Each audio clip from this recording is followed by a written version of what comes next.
Alors, j'avais une question à vous poser pour commencer. Est-ce que vous pensez que la société est plus ou moins violente que dans le passé? Alors, ceux qui pensent qu'elle est plus violente que dans le passé, lèvent la main. Ceux qui pensent qu'elle est moins violente que dans le passé, lèvent la main. Enfin, ou peut-être l'autre main, alors. C'est plus violente. Est-ce que la société est plus violente aujourd'hui que dans le passé? Ah, j'aurais pensé l'inverse. J'aurais pensé que vous avez dit que la société est plus violente aujourd'hui.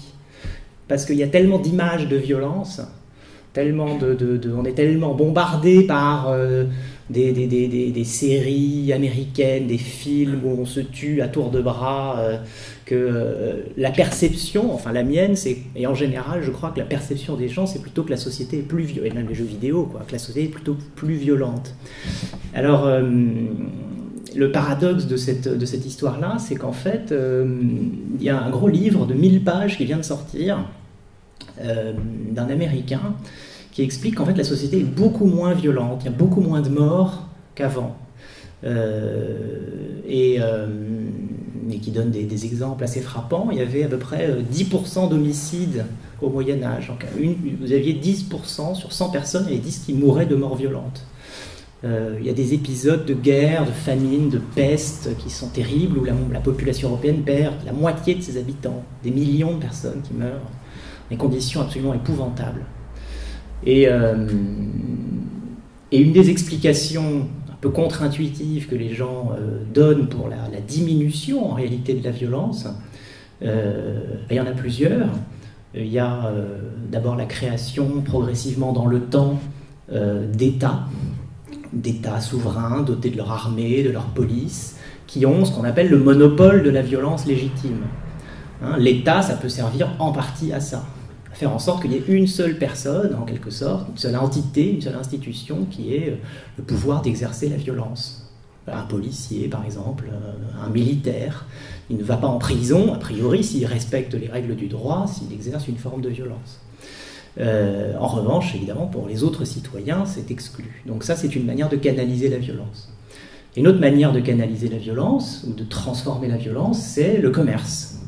On échange des marchandises au lieu de se taper dessus. C'est-à-dire qu'on y profite chacun dans l'échange. Et puis, il y a un historien qui s'appelle Norbert Elias, qui a écrit un livre qui s'appelle La civilisation des mœurs, qui a expliqué qu'il y avait aussi d'autres formes de transformation de la violence, ou de canalisation de la violence. Le sport, par exemple.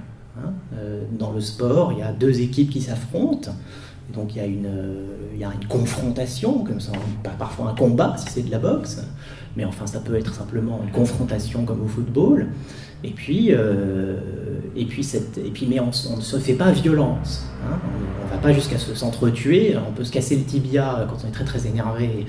Et en général on a un carton rouge pour un certain nombre d'années, mais globalement c'est une forme de violence qui est transformée et qui est acceptable par la société. Et puis il y en a une autre, qui est l'art. L'art, c'est aussi une manière de canaliser la violence, d'une certaine manière. Notamment les œuvres d'art qui représentent des actions violentes. C'est une réflexion très ancienne à la philosophie, vous avez sans doute rencontré dans votre année de philosophie. Moi, dans mon souvenir, c'était la première que j'avais rencontrée. C'est un mot qui s'appelle la catharsis. Je ne sais pas, est-ce que ça vous dit quelque chose, la catharsis d'Aristote?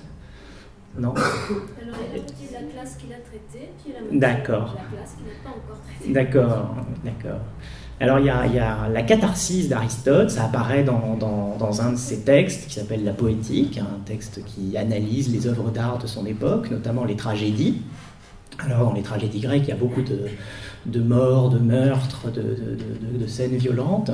Et la question qu'Aristote se pose, c'est est-ce que c'est plutôt bien ou pas bien que les spectateurs, que les citoyens soient amenés à voir des scènes de violence? C'est un débat que peut tout à fait avoir aujourd'hui quand on parle par exemple des jeux vidéo. Est-ce que les scènes de violence dans les jeux vidéo rendent plutôt violents ou au contraire permettent de décharger une forme de violence qui permet du coup dans la vie d'être finalement plus détendu, décontracté, on va dire. Alors les gens s'opposent. Alors Aristote a une théorie qu'il appelle la catharsis. Alors catharsis, c'est un mot grec. Il y en a une survivance en français. Je ne sais pas si vous connaissez les Cathares, qui étaient dans le sud de la France. Les Cathares, c'est le même mot, catharsis, cathare, et on les appelait les Cathares parce qu'ils s'appelaient eux-mêmes les Cathares, ça voulait dire les purs, hein, ceux qui ont un rapport pur à la religion, à la vie, plus pur en tout cas que ceux d'en face. Et catharsis, ça veut dire purification, purgation, purger les mauvaises passions en nous, les mauvaises pensées en nous. Et donc la théorie d'Aristote, c'est que voir des images violentes est une manière de purger la violence qui est en nous. Voilà. Alors, moi, le sujet qui m'intéresse, vous avez une image là, du 19e siècle, hein, une image de gladiateur qui témoigne de la longévité de cette théorie, de cette thèse, et même de cet usage, j'ai envie de dire, de cet usage social de l'art. Hein. On appelait cet art, ces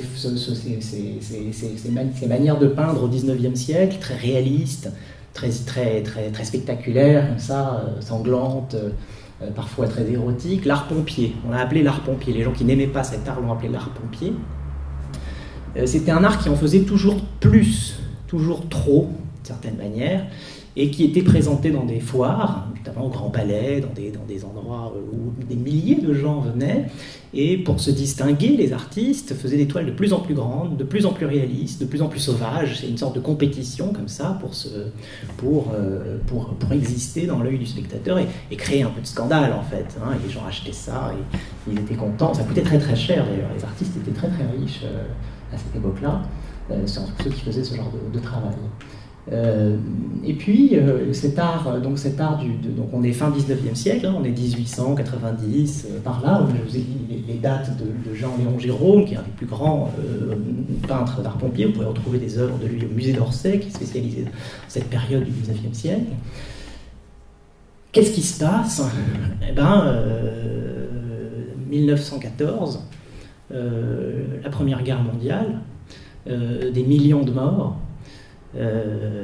Et tout d'un coup, une espèce de sentiment qu'on pourrait appeler une forme d'obscénité, peut-être, dans l'œil des spectateurs, et puis aussi dans la pratique des artistes, c'est-à-dire on peignait de la violence, on montrait des actions violentes, on se repaissait en quelque sorte un peu de violence, mais d'autant plus facilement peut-être qu'on était en paix, hein, et que tout d'un coup la violence arrive, une violence nouvelle, violence technologique, les gaz moutardes qui tuent des millions de gens dans les tranchées. C'est la première guerre, parfois on dit la première guerre moderne, parce que c'est une guerre qui utilise des moyens modernes mis au service de l'exécution de gens, des tanks, des canons, etc. Avant on se battait plutôt à l'épée, et on se battait avec des baïonnettes, enfin c'était sale aussi, mais c'était un peu différent, et les gens sont très très surpris de la quantité de morts. Il y a 1 million de morts par jour dans certaines batailles, hein, comme la Somme, comme Verdun. Et dans toutes les villes de France, vous avez des monuments aux morts, hein, parce que ça a été un traumatisme, c'est-à-dire que les gens ont perdu dans leur famille, les Français ont perdu un membre au minimum de leur famille, chacun. Hein, donc c'est tout à fait colossal. Et ça provoque une prise de conscience très forte chez les artistes, qui se demandent au fond si ils ont une part de responsabilité, ou bien si au contraire, enfin d'une certaine manière, s'ils ont une part d'irresponsabilité. C'est-à-dire, est-ce que toutes ces images ont contribué, ou à défaut, est-ce qu'elles ont empêché? Est-ce qu'elles ont joué leur rôle justement de catharsis, de purgation? Est-ce qu'on a purgé les passions mauvaises des hommes en montrant toutes ces œuvres? La réponse manifestement c'est non. Les passions mauvaises des hommes n'ont pas été purgées. Alors ça remet un peu en cause cette question de la catharsis, et ça met en question quoi, finalement la manière dont les artistes vont faire de l'art à partir de cette époque-là. Ils vont considérer qu'au fond, si l'art doit vraiment jouer son rôle de contrôleur de la violence, alors il faut peut-être qu'il secoue un peu plus le spectateur. Hein, ce qui revient à cette époque-là, c'est que c'est un peu complaisant. Hein, c'est un mot important, quoi. On se complaît dans le plaisir de la violence, mais en fait on n'est pas vraiment bousculé, on n'est pas touché, et donc il faudrait peut-être un art un petit peu plus musclé pour nous faire toucher du doigt la violence, et ça peut-être, ça nous empêcherait de le devenir nous-mêmes.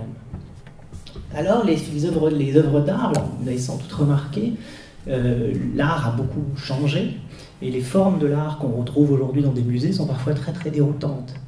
Elles ne sont pas représentatives, elles ne sont pas figuratives, il y manque parfois, voilà, il y a souvent très peu de peinture d'ailleurs, il y a plutôt de la photographie, mais souvent aussi ce qu'on appelle des installations. Dans ces installations, il y a souvent des déchets, il y a souvent des objets recyclés, et c'est pas beau, quoi. Et souvent on rentre dans un musée, on se dit c'est pas beau, c'est pas de l'art puisque c'est pas beau. Ou bien on dit mais il n'y a rien à voir, c'est même pas ce qui n'est pas beau, c'est qu'il n'y a rien à voir, c'est abstrait, ça me dit rien, ça me parle pas.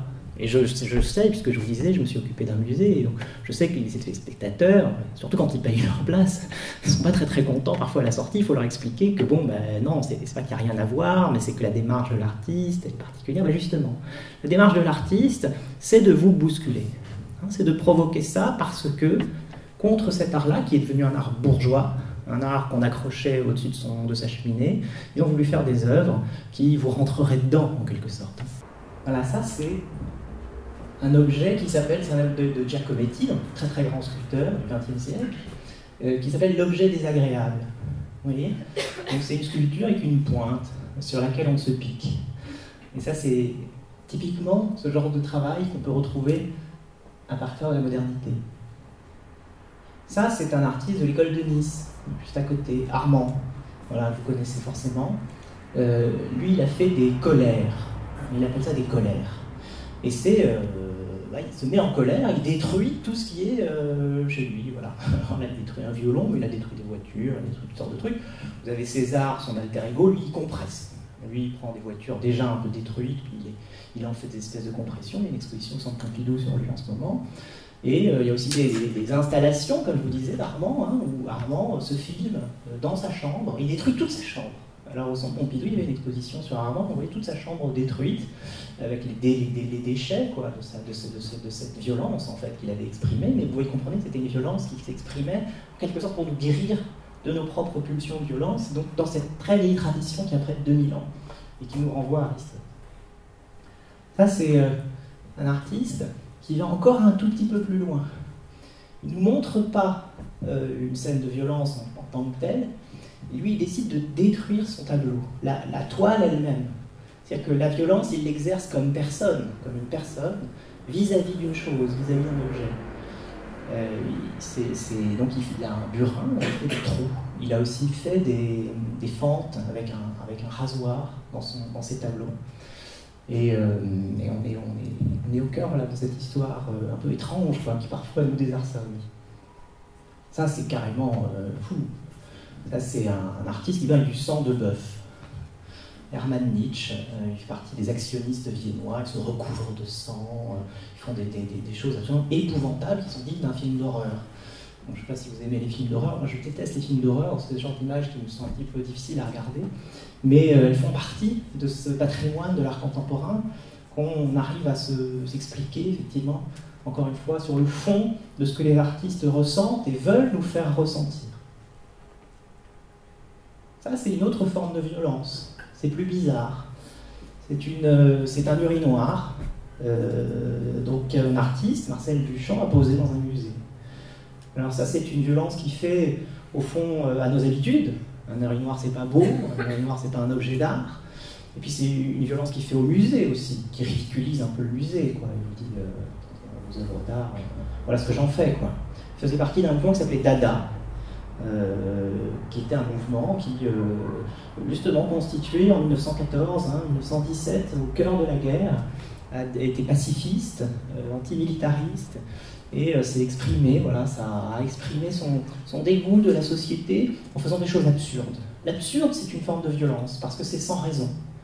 Si on vous met une claque, comme ça, sans raison, c'est une sorte de violence à la puissance 2. La claque, c'est une violence, mais s'il n'y a pas de raison en plus, c'est une double violence, quoi. Et c'est un petit peu le propos de Dada. Faire des œuvres qui tombent du ciel, qui n'ont aucun sens, Puis c'est pareil, ça va vous aiguillonner, hein, comme on dit un aiguillon d'abeille, ça va vous piquer. Bon, je passe plus vite là-dessus, ça c'est de l'art abstrait, hein, ce que je vous disais, parfois dans un musée, il n'y a rien à voir en quelque sorte, c'est une chaise, la photo d'une chaise et la définition d'une chaise. Moi je trouve que c'est assez violent, l'abstraction c'est assez violent. Si vous réfléchissez à l'étymologie du mot, abstrait, dans ab, la racine latine, ça veut dire couper. Donc c'est un geste qui est de l'ordre aussi, une forme de violence qu'on vous inflige. Au fond, on vous oblige à réfléchir, là vous auriez voulu simplement peut-être ressentir. Mais ressentir, c'est confortable. Quand on ressent, on est passif, on ne fait pas vraiment d'effort. Les choses viennent à nous. Réfléchir, c'est faire l'effort de s'abstraire justement de ces sentiments, de ces émotions, se mettre à un autre niveau. Ça, c'est un metteur en scène et un écrivain, dramaturge allemand qui s'appelle Bertolt Brecht, très célèbre. Ça, c'est une de ses mises en scène dans les années 20. Vous voyez, il a écrit au théâtre, normalement c'est du théâtre, hein, j'ai voulu qu'il y ait d'autres formes d'art que simplement les arts plastiques. Au théâtre, normalement, on s'assoit, comme vous êtes là, puis on regarde une scène, là pareil, comme quand on regarde la télé, on est passif, et il se passe des choses, on rentre dans l'action ou pas, et on voit des scènes de crimes, de meurtres, et on est comme à l'époque d'Aristote, voilà. On regarde des scènes de violence qui nous purgent de nos passions. Après, je dis, oulala, c'est trop facile. On ne va pas faire ça. On va vous empêcher, en quelque sorte, de vous projeter dans l'espace imaginaire, dans l'espace mental de la scène. C'est pour ça que quand voilà, ça à gauche l'action se passe et il y a écrit la radio, donc c'est des gens qui parlent à la radio, et puis à droite il y a écrit the hearer, ça veut dire l'auditeur. C'est un peu vous, mais il est aussi sur scène. Et puis c'est écrit, puis tout est écrit de sorte que finalement on ne pouvait jamais rentrer dans l'histoire. On coupe un peu, c'est un court-circuite les mécanismes du plaisir.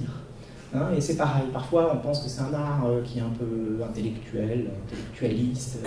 Ah oui, c'est exprès. Voilà, c'est exprès parce que on est là pour vous empêcher de céder à cette facilité que l'art autorise. Ouais, je parlais de claque, j'avais oublié que j'avais mis cette image.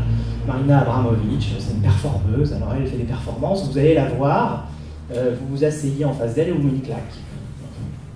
Parfois elle ne retournait pas, hein, elle vous regarde, vous pouvez... il se passe plein de choses. Ce qui l'intéresse, c'est l'interaction réelle. Hein. Elle coupe la séparation entre la scène et la salle. Dans le mot représentation, allez voir une représentation, il y a cette idée de coupure, de séparation. On représente. Elle dit non, il faut qu'on soit ensemble, il faut que moi je descende ici comme ça et que je te regarde et tu vois une autre conférence. Tu vois, c'est très bizarre comme sentiment. Si je m'assois à côté de toi, tu vois, je suis plus le prof en train de parler, t'es un petit peu gêné. Et c'est normal, ça sert à ça. Hein. C'est exactement ce qui se passe quand Marina Abramovic fait une performance. Elle vous empêche d'être dans cette situation qui est celle dans laquelle vous êtes là maintenant. Ah oui, ça c'est plus tard. Voilà, alors, la question, qui est au fond la mienne, je reprends mon portable parce que mes notes sont sur mon portable, hein, c'est ce que je veux dire. La question qui est la mienne, c'est est-ce que cette manière de penser, de faire, est efficace? Au fond, est-ce que cet art-là a mieux réussi que l'art que je vous ai montré au début à nous purger de nos passions, de nos mauvaises pensées? Et la réponse, elle est un peu ambiguë. Hein. Je vous disais qu'en 1914 succède de quelques années à ces grandes représentations d'art de gladiateurs. En 1945, 1939-45, la Deuxième Guerre mondiale succède de peu à Dada, à l'art abstrait, à l'art surréaliste, à toutes les formes d'art que je vous ai montrées. Et à certains égards, on ne peut pas complètement exclure qu'il y ait quelque chose qui vienne en quelque sorte faire réaction. Le problème, quand vous voulez supprimer la représentation, c'est que vous supprimez un degré, en quelque sorte, de civilisation. Hein, je vous parlais de claques, de choses un peu violentes, hein, de gêne. C'est compliqué de dire qu'on va qu'on va pas faire d'art en quelque sorte, qu'on va être tous ensemble. Rousseau, vous connaissez Jean-Jacques Rousseau, philosophe, était très contre les spectacles, déjà au XVIIIe siècle. Il disait il faut remplacer les spectacles par des bals populaires, hein, parce qu'il faut que les citoyens soient actifs, il faut qu'ils dansent ensemble, il ne faut pas qu'ils regardent des spectacles. C'est un peu l'origine de tout ça. Et le problème, c'est qu'en fait, il y a plein de régimes politiques qui sont assez d'accord avec ça.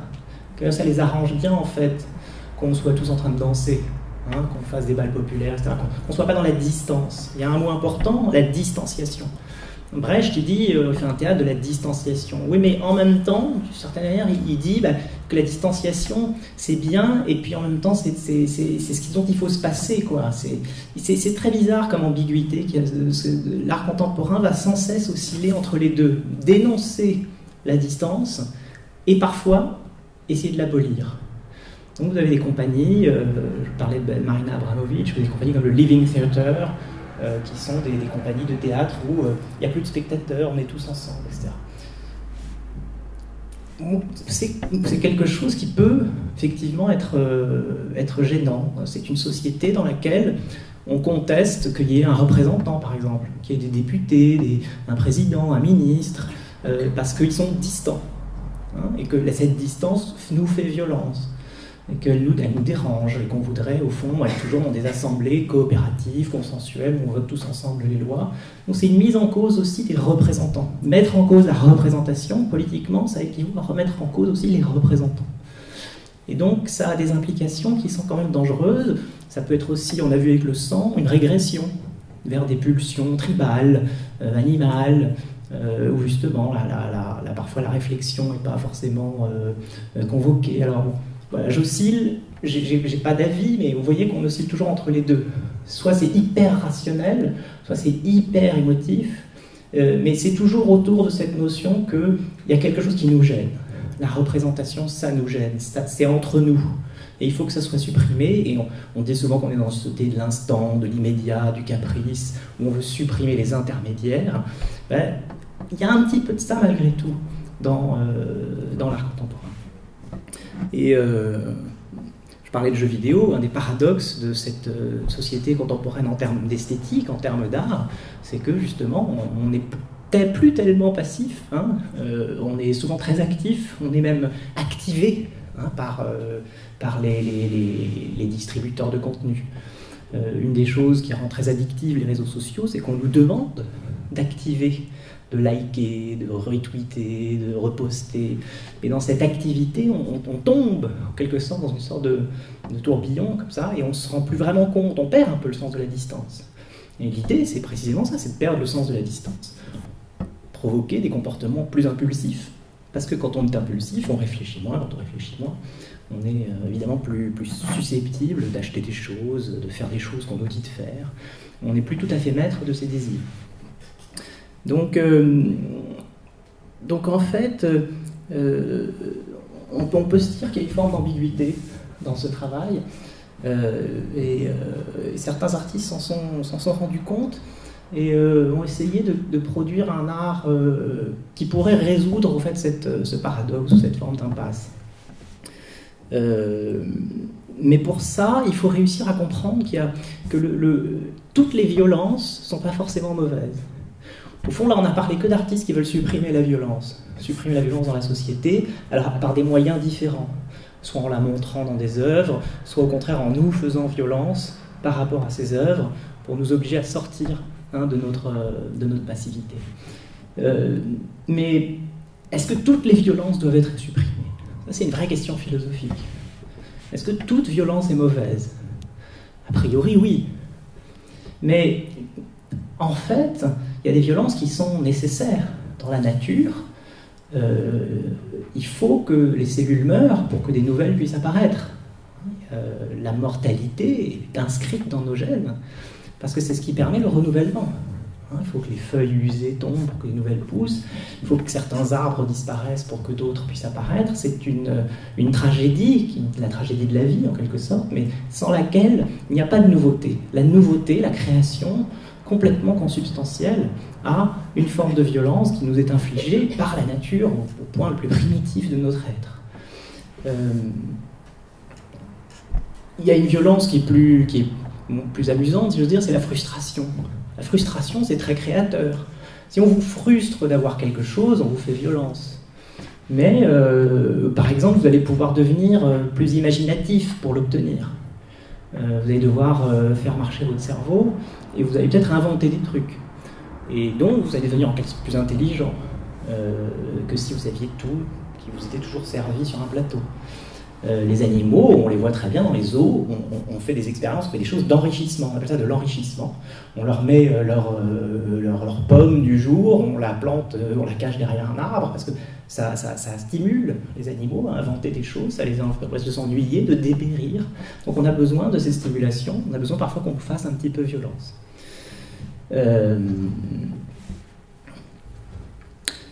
Et alors, quand on commence à inventer des choses pour pallier sa frustration, il se peut même qu'on oublie même l'objet du désir qui nous avait mis en mouvement. C'est-à-dire qu'on prenne tellement de plaisir à inventer que, au fond, on continue, puis on découvre un nouveau monde, qui est le monde de l'imaginaire, par exemple, qui est typiquement le monde de l'art.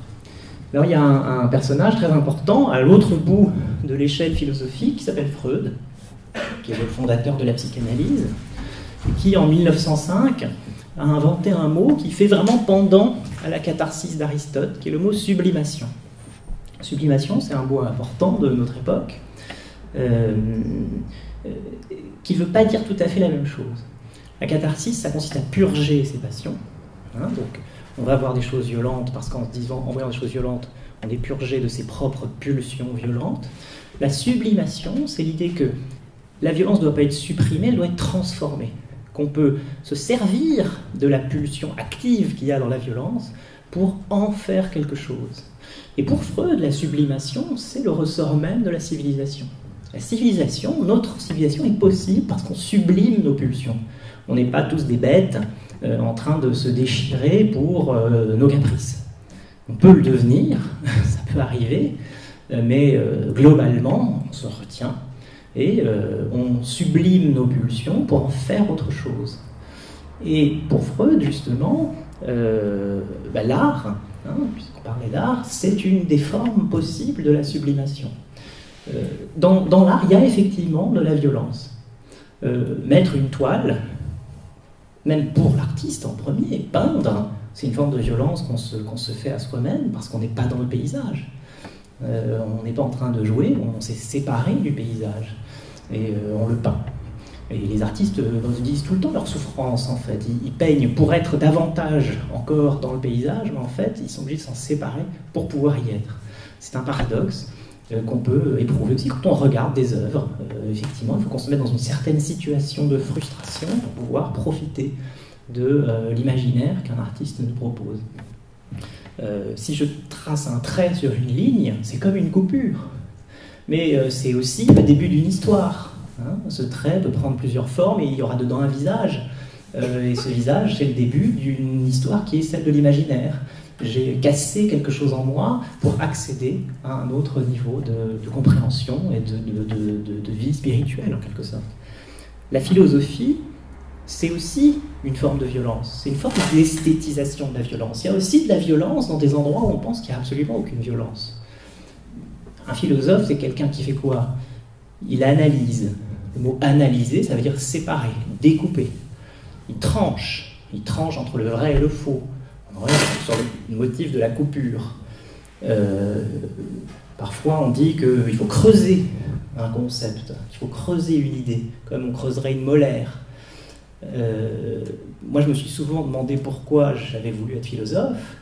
Je pense qu'une des réponses, c'est probablement que j'avais une violence en moi qui a fait que j'ai pu, à travers la philosophie, refaire des choses qui me permettaient de m'en délivrer. Moi, j'ai été opéré quand j'avais 5 ans, j'avais une grande coupure dans le dos, et le fait que je sois tellement, finalement, que j'ai passé ma vie à trancher, en quelque sorte, entre les concepts, à faire le partage du vrai et du faux, peut-être quelque chose qui me vient de cette expérience un peu fondamentale d'avoir été coupé en deux moi-même. On m'a opéré pour m'ouvrir le cœur, donc c'est quand même une grosse opération. Et je suis très frappé par le fait que dans cette violence qui m'a été faite, une violence qui, évidemment, était une bonne violence, si j'ose dire. C'est la violence du médecin qui est obligé de couper pour soigner. Ben, moi aussi, ensuite, dans ma vie, j'ai voulu couper pour soigner, couper pour penser, couper pour mieux aller vers la vérité, quoi, et essayer de faire en sorte qu'à la fin, il y ait moins de violence. Mais donc, voilà, c'est juste pour dire qu'il y a... Parfois, il y a des usages de la violence qui sont nécessaires pour qu'il y ait moins de violence, justement. Et donc, voilà, c'est l'interrogation sur laquelle je vous laisse.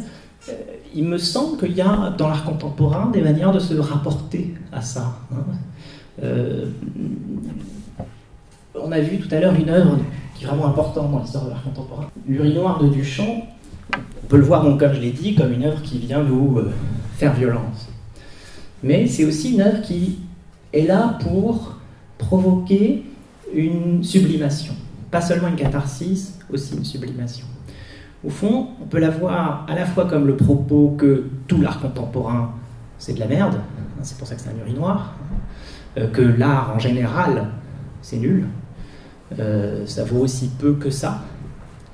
On peut aussi le voir comme l'idée que les objets d'art, les objets ordinaires, sont potentiellement de l'art. Vous voyez qu'il est retourné, hein, il n'est pas dans son état normal, et il ressemble à parfois certains ont dit qu'il ressemble à une statue de Bouddha, bon, chacun y voit ce qu'il veut, mais c'est une sorte de sculpture.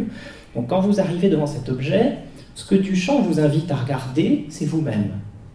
Duchamp disait, ce sont les regardeurs qui font les tableaux. Ce qu'il veut que vous regardiez, c'est votre regard, et la manière dont votre regard fait, justement, ou ne fait pas la coupure. Tranche ou ne tranche pas. Bon, j'ai l'habitude de dire que c'est une œuvre qui clignote. C'est pas de l'art qui est rendu à rien, c'est pas un objet quotidien qui est transformé en art, c'est la possibilité que quelque chose ne soit pas ce qu'il est. Qu'une œuvre d'art, tout d'un coup, nous apparaisse comme un objet, qu'un objet nous apparaisse comme une œuvre d'art, et qu'on bascule dans une réalité clignotante, où les choses ne sont pas forcément ce qu'elles sont. Vous êtes trop jeune pour avoir connu une série qui s'appelait Les Envahisseurs. C'était une série dans laquelle les envahisseurs, donc les martiens, nous ressemblaient absolument, à la différence qu'ils avaient un petit doigt raide. Et ce qui était intéressant dans cette série, c'est que ça nous obligeait à considérer, à nous regarder, nous, regardant l'autre. L'autre n'est pas toujours dans son altérité absolue, imaginable. L'altérité, c'est parfois le trouble qu'on peut avoir à regarder quelque chose. Et je parlais de Marina Abramovic, j'ai fait qu'elle crée du trouble. Le trouble, c'est intéressant, je pense. C'est une manière de clignoter dans la vie. Vous savez, il y a plein de clignotants dans la vie. Dans nos vies, il y a plein de clignotants. Il y a la société du clignotement. Les néons clignotent, les voitures clignotent, tout est clignotant. Et je trouve que c'est en partie lié à cette réflexion sur le fait que, et pour le résumer, je dirais l'art contemporain, enfin celui qui m'intéresse, c'est celui qui ne dénonce pas forcément la limite, la limite de la représentation, la séparation, mais qui dit c'est là que ça se passe. C'est à l'endroit de la séparation qu'il y a peut-être de l'art. C'est à l'endroit du socle, en quelque sorte. Qu'est-ce qu'il fait Duchamp? Il met un objet sur un socle. Un socle, c'est vachement intéressant. On ne regarde jamais les socles. Les socles sont les grands oubliés des musées. Mais en réalité, mettre quelque chose sur un socle, ça c'est un geste très civilisateur. Et on peut mettre à peu près n'importe quel objet sur un socle, et tout d'un coup, ça devient de l'art. Mais ça, c'est une sorte de violence. On a arraché un objet à son quotidien et on l'a mis dans un autre endroit, mais qui nous a ouvert les portes de l'imaginaire. Alors, pour terminer, je vais vous montrer une autre œuvre de Duchamp, qui était sa préférée, c'était sa porte. Il avait, rue Larrey, un studio dans le 19e à Paris, 14e, pardon. Il était tout petit, son studio, parce qu'il avait très très peu d'argent, et il avait une seule porte qui ouvrait la salle de bain, mais qui du coup fermait le salon, ou qui ouvrait le salon et fermait la salle de bain. Vous voyez, et c'était son œuvre préférée parce que je pense que c'est une œuvre clignotante. Voilà, c'est une œuvre où la question du seuil, la question de la limite, la question de la représentation est mise en jeu. Et j'entends vraiment ça comme on roulerait des dés. Elle est rendue mobile et elle devient, au fond, selon qu'on est en on ou off, le sujet possible de l'imaginaire qui se déploie. Donc voilà, j'en ai à peu près fini avec ce que je voulais vous dire sur l'esthétique de la violence, et j'espère que je n'ai pas été trop long, trop complexe, et j'attends vos questions avec impatience. Voilà.